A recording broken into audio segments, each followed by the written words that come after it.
Allahu Allahu Allahu Allah Allahu Allahu Allahu Allah. அல்ஹம்துலில்லாஹ். அல்லாஹ்வின் கருணையினால் என்று ஓதப்பட்ட முக்கால் ஜுஸ்விலே அர் ரஹ்மான் சூரா ஓதப்பட்டிருக்கிறது, வாக்கியா சூரா ஓதப்பட்டிருக்கிறது, ஹதீத் சூரா ஓதப்பட்டிருக்கிறது, முஜாதலா சூரா ஓதப்பட்டிருக்கிறது. அல்ஹம்துலில்லாஹ். இன்று ஓதப்பட்ட அந்த சூறாக்களிலே அர் ரஹ்மான் சூறாவிலே அல்லாஹ் தன்னை பற்றி சொல்கிறான். குல்லு மன் அலைஹா ஃபான் வ யப்கா வஜ்ஹு ரப்பிக ذுல் ஜலாலி வல் இக்ராம். இந்த உலகத்தில் உங்களை நாங்கள் வாழ வைத்தோம், ஆனால் இந்த உலகமே கதியிட்டு கிடக்கிறீர்களே, இந்த உலகம் உங்களுக்கு நிரந்தரமா? இந்த உலகத்திலே எதுவுமே நிரந்தரம் இல்லை. நீங்கள் சம்பாதித்த செல்வங்களும் நிரந்தரம் இல்லை, நமக்கு கிடைக்கின்ற வெற்றிகளும் நிரந்தரம் இல்லை, தோல்விகளும் நிரந்தரம் இல்லை, மகிழ்ச்சியும் நிரந்தரம் இல்லை, துக்கங்களும் நிரந்தரம் இல்லை, இன்பங்களும் நிரந்தரம் இல்லை, துன்பங்களும் நிரந்தரம் இல்லை, ஆரோக்கியங்களும் நிரந்தரம் இல்லை, நோய் நொடிகளும் நிரந்தரம் இல்லை, எதுவுமே நிரந்தரம் இல்லை. அனைத்தும் அழிக்கப்பட்டு நான் மட்டுமே இருப்பேன் என்கிறான் அல்லாஹ். உண்மைதான். இந்த உலக வாழ்க்கை அப்படித்தான் கழியப் போகிறது. அதுவும் கழிந்து கொண்டிருக்கிற நிலையை பார்த்தால் மிக வேகமாக போய்கொண்டிருக்கிறது. முற்றிலுமாக அழியக்கூடிய அந்த தினத்தை நோக்கி போகிறது. நபி அவர்கள் கவலையாக இருந்தார்கள். ஸல்லல்லாஹு அலைஹி வஸல்லம், ஏன் கவலையாக இருக்கிறீர்கள் யா ரசூலல்லாஹ் என்று கேட்கப்பட்டது. உடனே நபி அவர்கள் சொன்னார்கள், நான் எப்படி கவலை இல்லாமல் இருப்பேன்? அந்த சூர் ஊதக்கூடிய இஸ்ராஃபீல் அந்த மலக்கு தன்னுடைய வாயிலே அந்த சூரை ஊதுவதற்காக வேண்டி வைத்த நிலையில் இருக்கிறார். வெறும் வாயிலே அந்த ஊதக்கூடிய குழலை வாயிலே வைத்த நிலையில் மட்டுமல்ல, தனது காதை ரப்பின் பக்கம் திருப்பிய நிலையில் இருக்கிறார். ஊதுக்கள், உடனே ஊதி விடுவார். அந்த அளவுக்கு தயாராக காத்திருக்கிறார். அல்லாஹ்வின் உத்தரவு வந்தால் போதும், உடனே ஊதி விடுவார். அந்த அளவுக்கு தன் வாயிலே தனியாக இருந்தால் கூட எடுத்து வைக்கணும், அது வரைக்கும் நேரமாயிரும். அதனால வைத்த நிலையிலேயே இருக்கிறாரே, நான் எப்படி நிம்மதியாக இருக்க முடியும் என்று கேட்டார்கள் நபிகள் நாயகம் ஸல்லல்லாஹு. ஆனால் நாம் நிம்மதியாக இருக்கிறோம். எந்த சலனமும் இல்லை, எந்த திடுக்கமும் இல்லை. கோயி திடுக்கம் நஹி, கோயி ரஞ்சகம் நஹி, எந்த கவலையும் இல்லை, சந்தோஷமா இருக்கு. கிட்டத்தட்ட ஒரு 400 ஆண்டுகள் வாழ போற மாதிரி, 100 ஆண்டுகள் வாழ்றதே பெரிய பாடா இருக்கு. இன்னும் சொல்ல போனால் இப்பொழுதுள்ள நிலையிலே 60 ஆண்டுகள் 40 ஆண்டுகளே கஷ்டமாயிடுது. சின்ன சின்ன வாலிப பிள்ளைகள்லாம் ரப்பிட்ட சொல்ல ஆரம்பிச்சிடுறாங்க, ரப்பே வாழ முடியலடா ரப்பே, சமாளிக்க முடியலடா ரப்பே என்று சொல்லும் அளவுக்கு நிலைமையாகிவிட்டு. ஏதாவது நிரந்தரமா? எதுவுமே நிரந்தரம். அல்லாஹ் ஊதச் சொல்லுவான், உடனே அவர் சூரை ஊதி விடுவார். ஊதிய மாத்திரத்தில் வானமெல்லாம் துண்டு துண்டாக வெடித்து அவைகள் எல்லாம் உடைந்து கடலிலே வந்து விழுந்துவிடும். சூரியன் சந்திரன் தனது பொழிவை இழந்துவிடும், வெளிச்சமில்லாமல் இருட்டாகிவிடும். அவைகளெல்லாம் வந்து விடக்கூடிய இடம் எதென்றால் கடலிலே தான் வந்து விடும். நபி அவர்கள் சொன்னார் ஸல்லல்லாஹு. நீங்கள் கடலை என்னவென்று நினைத்தீர்கள்? உங்களை மகிழ்ச்சிப்படுத்துகின்ற, அலையடித்து உங்களது கல்வை சந்தோஷப்படுத்துகின்ற இடம் என்று நினைத்தீர்களா? அதுதான் ஜஹன்னம் என்றார்கள் நபிகள் நாயகம் ஸல்லல்லாஹு. சில வருடங்களுக்கு முன்பாக அங்கே விளையாண்டு கொண்டிருந்தவர்கள், வாக்கி போய் கொண்டிருந்தவர்கள் அனைவரையும் அப்படியே அள்ளி கொண்டு உள்ளே போனது. ஊர் உலகத்தை எல்லாம் உள்ளே வந்து பார்த்து விட்டு போனது, நலம் விசாரித்து விட்டு போனது. எப்படி இருக்கிறீங்க, நல்லா இருக்கீங்களா? அதனுடைய நிலைமை எப்படி இருந்தது?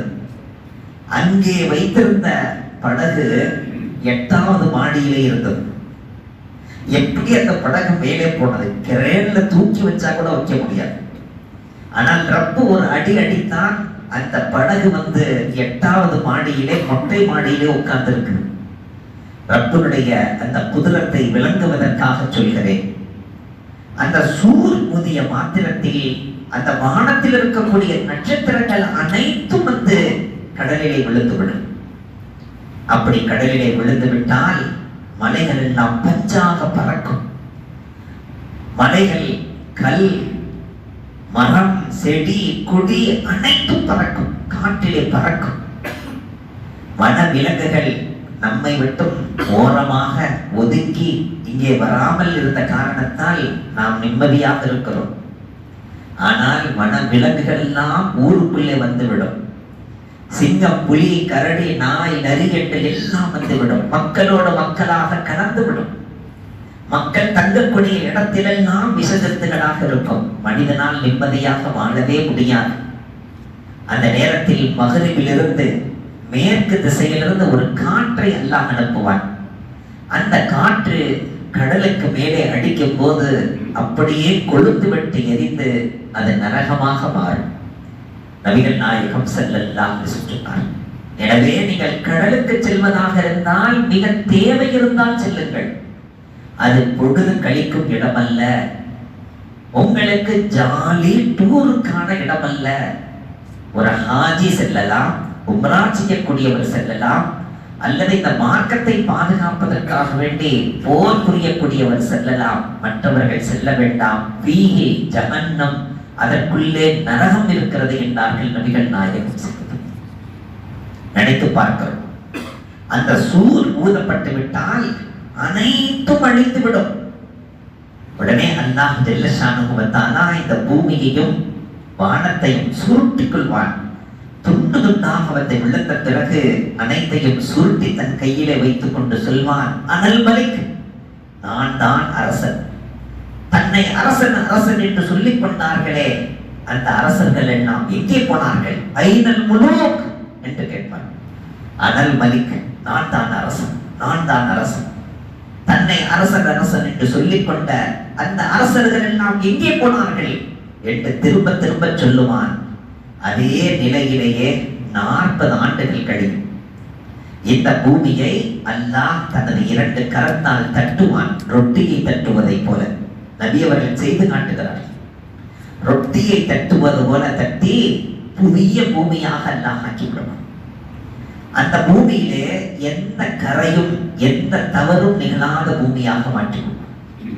40 ஆண்டுகள் கழித்து மீண்டும் சூர் ஊதப்படுகிற நேரத்திலே அப்பொழுது எழுந்திருக்கக்கூடியவர்கள் அந்த பூமியை பார்த்துவிட்டு சொல்வார்கள், இது நாம் வாழ்ந்த பூமி அல்ல, இது வேற பூமி என்பார்கள். உண்மையிலேயே அது வேற பூமி தான். ஏனென்றால் நாம் வாழ்ந்த பூமியை அல்லாஹ் ரொட்டியாக தட்டி சுவனவாதிகளுக்கு உணவாக தந்து விடுவான். அப்படி என்றால் அந்த பூமி அது வேறொரு பூமி. யௌம துபத்தலுல் அர்து கைரல் அர்தி, அல்லாஹ் சொல்கிறான். நீங்கள் வாழ்ந்த பூமி அல்லாத ஒரு பூமியை நாம் உருவாக்குவோம், அந்த பூமியில் வைத்துத்தான் விசாரணை செய்வோம் என்றெல்லாம். அப்படி என்றால் இந்த உலகத்தை நம்பிக்கொண்டிருக்கிறோமே, இந்த உலகம் என்ன உலகம்? நினைத்து பாருங்கள். அத்துன்யா தாருமல்லா தாரலகு மாலுமல்லா மாலலகு வலஹா யஜ்மஉ மல்லா அக்கலலகு. நபி அவர்கள் சொன்னார் ஸல்லல்லாஹு அலைஹி வஸல்லம், அத்துன்யா, இந்த உலகம் இருக்கிறதே, தாரு மல்லா தாரலகு, யாருக்கு சுவனத்தில் வீடு இல்லையோ அவன் தான் இந்த ஊரை, அவன் தான் இந்த உலகத்தை கட்டி கொண்டு அழுவான். என் ஊரே, என் வீடு, என் என்னுடைய கம்பெனியே, என் காசே, பணமே என்று அடைவான். யாருக்கு மறு உலகத்தில் சுவனத்தில் வீடு இருக்கிறதோ அவன் இந்த உலகத்தை பெரிதாகவே கருத மாட்டான். கொஞ்சம் நினைத்து பாருங்களேன், எத்தனை சொத்துக்களுக்கு சொந்தக்காரராக இருந்தாலும் அந்த கடைசி நேரம் வருகிற நேரத்தில் ஹயாத்தோடு இருந்தே அது பயன்படுவதே இல்லை.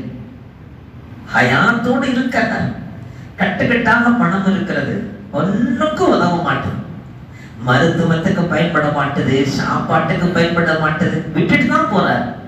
சரி, அந்த விட்டுட்டு போறான், அவங்களாவது வச்சிருக்காங்களான்னா அவங்கள விட்டுட்டு தான் போறாங்க. சரி, அவங்களாவது வச்சுக்கிறாங்களா, அவங்கள விட்டுட்டு தான் போறாங்க. எதுவுமே யாருமே கொண்டு போக போவதில்லை. அவன் மட்டும் தான் நிலைத்தவன். குல்லுமன் அலைஹா ஃபான் वयबका वजह रब्बी का दुल जलाली वल इकराम। कितने मुफलिस हो गए, कितने तवंगर हो गए, खाक में जब मिल गए सब बराबर हो गए। முடிச்சுக்க. எத்தனையோ செல்வந்தர்கள் வந்தார்கள் போனார்கள், எத்தனையோ ஏழைகள் வாழ்ந்தார்கள் சென்றார்கள். எல்லாமே உலகத்தில் வைத்துத்தான் ஏற்றத்தாழ்வு.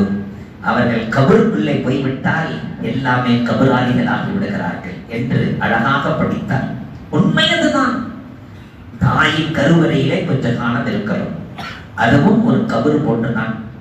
பிறகு வானத்துக்கும் பூமிக்கும் மத்தியில் உள்ள வயிறு, அந்த வயிற்றுக்குள்ளே கொஞ்ச காலம் கிடக்கிறோம். பிறகு மரணம் நிகழ்ந்து விட்டால் மீண்டும் கொண்டு போய் கபருக்குள்ளே வைத்து விடுகிறார்கள். ஆக மொத்தத்திலே நாம் கருவறையில் தான் இருந்து கொண்டிருக்கிறோம். தாயின் கருவறை, வானம் பூமிக்கு மத்தியில் உள்ள கருவறை, அதற்கடுத்த கருவறை கபருக்குள்ளே. அவ்வளவுதான்.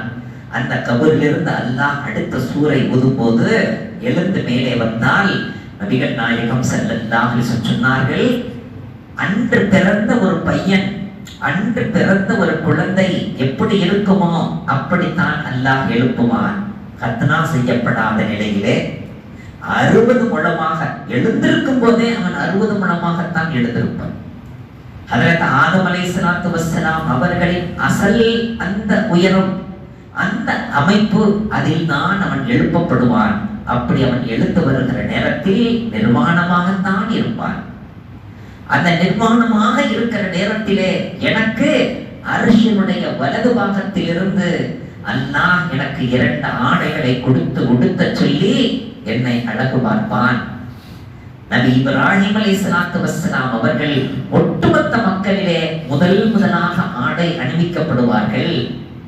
உடனே ஆயிஷா கேட்டாங்க, யா ரசூலல்லாஹ், ஏன் இப்ராஹிம் அலைஹிஸ்ஸலாத்துக்கு முதலிலே? எனக்குள்ள கண்ணியம் தனி, என்னை வைத்தல்ல இப்ராஹிம் அலைஹிஸ்ஸலாத்து வஸ்ஸலாம். இப்ராஹிம் அலைஹிஸ்ஸலாத்து வஸ்ஸலாம் என்னை தவிர்த்து உள்ள மற்றவர்களிலே முதலாக ஆடை உடுத்தி அழகு பார்ப்பான் அல்லாஹ். ஏனென்றால் அவர்கள் ஆடையை இந்த உலகத்திலேயே அவிழ்க்கப்பட்டவர்கள். அந்த நெருப்பு குண்டத்திலே போடுகிற நேரத்தில் ஆடை அவிழ்க்கப்பட்டார்கள், இந்த உலகத்திலேயே அவிழ்க்கப்பட்டார்கள். எனவே மீண்டும் அவர்களை அந்த அவிழ்க்கப்பட்ட நிலையிலே அல்லாஹ் விடாமல் உடனுக்குள்ளவர்களுக்கு ஆடை கொடுத்து அழகு பார்த்தார். உடனே ஆயிஷாமா கேட்டாங்க, யா ரசூலல்லாஹ், யாருமே ட்ரெஸ் இல்லாம அலைவாங்கன்னு சொல்றீங்களே, அந்த நேரத்துல எப்படி இருக்கும்? ஒருத்தர் பார்த்துக்க மாட்டாங்களா? அது அசிங்கமா இருக்காதா? உடனே நபிகள் சொன்னாங்க, அவரவர்களுக்கு இருக்கின்ற பிரச்சனை, அவரவர்களுக்கு இருக்கின்ற திடுக்கம் என்ன ஆகுமோ என்கிற கவலையிலே அவனவன் கிடக்கும் போது அடுத்தவனை பார்க்கின்ற நேரமாது அடுத்தவரை பார்க்க வேண்டும் என்று தோன்றுமா? அப்படிப்பட்ட நேரம் அல்லவா? உடனே நபிகள் சொன்னார்கள், கவலைப்படாதே ஆயிஷா, அன்றைய தினத்திலேயும் அனைத்து ஆட்சிகளுக்கும் சொந்தக்காரனாக அல்லாஹ் இருக்கும் போது எதுவுமே மனிதனுக்கு சொந்தம் இல்லை என்று அந்த நேரத்திலும் கூட யௌம தரல் முஃமினீன வல் முஃமினாத்தி யஸ்ஆ நூருஹும் பைன ஐதீஹிம் வ பிஐமானிஹிம் என்று ஓதப்பட்ட ஆயத்து. யௌம தரல் முஃமினீன வல் முஃமினாத்தி யஸ்ஆ நூருஹும் பைன ஐதீஹிம் வ பிஐமானிஹிம் புஷ்ராக்குமுல் யௌம ஜன்னாத்துன் தஜ்ரி மின் தஹ்திஹல் அன்ஹார் ஹாலிதீன ஃபீஹா வ ذلك ஹுவல் ஃபௌஸுல் அதீம். அல்லாஹ் சொல்றான், அன்றைய தினத்திலே எதுவும் எவருக்கும் எதுவுமே சொந்தமில்லாத அந்த நேரத்திலே முஃமினான ஆண்களும் பெண்களும் அவர்கள் செய்த நல் அமல்கள் எல்லாம் 100ஆக ஆகி அவர்களுக்கு முன்னால், அவர்களுக்கு பின்னால், அவர்களுக்கு வலது பாகம் இடது பாகம் என்று அவர்களை 100னால் நிரப்பி அவர்களை அழைத்து சென்று ரப்புக்கு முன்னால் நிறுத்தும். அந்த நேரத்திலே யௌம யகூலுல் முனாஃபிகூன வல் முனாஃபிகாத்து லில்லதீன ஆமனு உன்குரூனா நக்தபிஸ் மின் நூரிக்கும். உடனே முனாஃபிகனா நயவஞ்சகமாக வாழ்ந்தவர்கள், நிராகரித்து வாழ்ந்தவர்கள் சொல்லுவார்கள், முஃமின்களே கொஞ்சம் எங்க பக்கம் திரும்புங்க, கொஞ்சம் வெளிச்சம் எங்க பக்கம் அடிக்கட்டும், நாங்களும் அந்த வெளிச்சத்துல வந்துடுறோம் அப்படின்னு சொல்லுவார். உடனே முஃமின்கள் சொல்வார்கள், இந்த வெளிச்சம் உங்களுக்கு காட்டுவதற்காக அல்ல, நீங்கள் திரும்பி செல்லுங்கள், உலகத்துக்கு சென்று இந்த வெளிச்சத்தை நீங்கள் வாங்கி வாருங்கள் என்று சொல்வார்கள். ஆனால் அவர்கள் உலகத்துக்கு திரும்ப முடியாதவர்களாக இருப்பார்கள். அப்படி என்றால் இந்த உலகத்தில் வைத்து நாம் சம்பாதிக்க வேண்டியது எது? எந்த வஸ்துவும் எவருக்கும் எதுவும் சொந்தமில்லை என்று சொல்லுகிற அந்த இடத்திலே அல்லாஹ் மட்டுமே அனைத்துக்கும் சொந்தக்காரன் என்று சொல்லும் அந்த நேரத்திலே நம்மை வழிநடத்தும் நூரை நாம் சம்பாதிக்க வேண்டும். அதே அமல்களால், தர்மங்களால், நேசங்களால், பிரியங்களால், பாசங்களால், பிறருக்கு நாம் பரிவாக நடந்து கொள்வதால், தாய் தந்தையர்களுக்கு பணிவிடை செய்வதால், நம்மை உருவாக்கிய ஆசான்களுக்காக துவா செய்வதால், எந்த நேரமும் சஜ்தாவில் கிடப்பதால், குர்ஆன் திலாவத்துகளை ஓதுவதினால் அந்த நூரை சம்பாதித்துக் கொண்டு சென்றால் அந்த நூர் நம்மை வழிநடத்தி கொண்டு போய் ரப்பிடத்தில் சேர்க்கும். வேற எதுவுமே உதவாது. வல்ல ரஹ்மான் புரிந்தவள் செய்யும் பாக்கியத்தை